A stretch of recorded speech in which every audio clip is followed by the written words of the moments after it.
Hey Cancer, welcome to Tourmaline Tarot. We're going to do your weekly read, see what's going on. We have got the Empress and the Ace of Wands, the Moon and the Two of Swords. And then we have Nine of Swords with the Ten of Pentacles.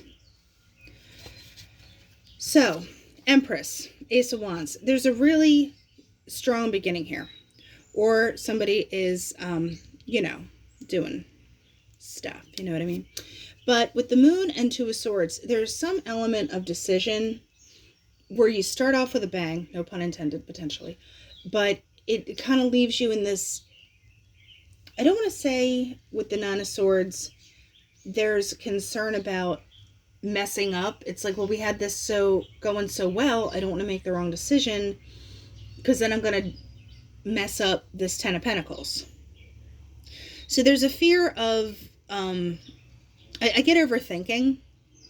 You're overthinking what it is, because the Moon's a very internal card, and this Two of Swords, I feel like you have to kind of figure out what that means. So I want to figure out what this Two of Swords is here. The Lovers. There's some kind of decision in relationships. We're talking people. We got a couple Cancer business here, and then we got the Gemini. So there's some decision about relationships, and then then we have a smidge of Gemini with some Aries action too. So, there's just some kind of manifestation. Because with the Empress and the Ace of Wands, it's like a really good start, but then it's like, well, now what do we do? So you have the Three of Pentacles. You want to work on something, obviously. Two of Cups, Ace of Swords.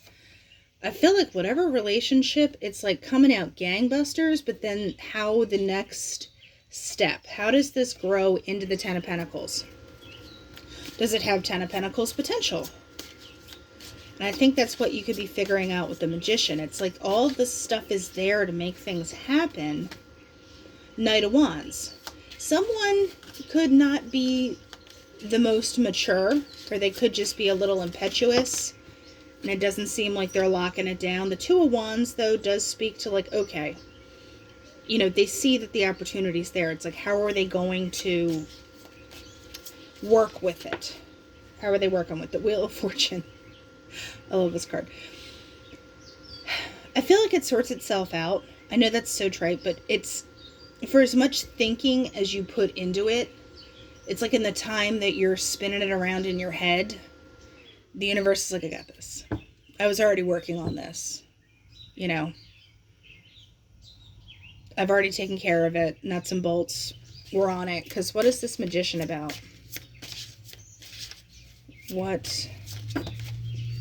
Too many. The Tower. So I don't think this is like, remember I said it's like the universe has already been working on it. And you're like, thank you so much for all that work you put in mentally, but thank you for all the mental gymnastics. The Olympic judge gives it a 10, but we've already kind of worked it out. So I feel like don't torture yourself mentally. And this card wanted to slide. Five of Swords. Just don't worry. I almost say, like, don't worry about it. It's fine. So I would just, stop thinking. I know that's easier said than done. There's the Whip card. For me, that is a sexy time card. So were you just having like a really good time? Wow. What's that like? So, or there's some kind of like pettiness. There's something that you need to know, learn, etc. to get to what you want. So what about it? Emotions. People could actually have to be honest about the emotions here. And with the Book, Ship, Cloud, Coffin, Ring. So you're longing for it and you don't know what it looks like. So you have to kind of put that to the end to get to that. So like I said, all these mental gymnastics you're doing, I mean, it's good to know what you think about it, but at the same time, the universe is like, I had this the whole time. It's like you have the ruby shoes on. You just need to click the heels, And then you get to the end of the movie and you're like, I could have just gone home this entire time. Because the communication is coming. to discuss it and make sure, you know, everybody's on the same page. And I think you need to open up about it, because there's the safe with the mountain. I think potentially you need to stop thinking of everything as an obstacle and just kind of lean into it in some way. All right, that's what we have for the week, and I'll talk to you later.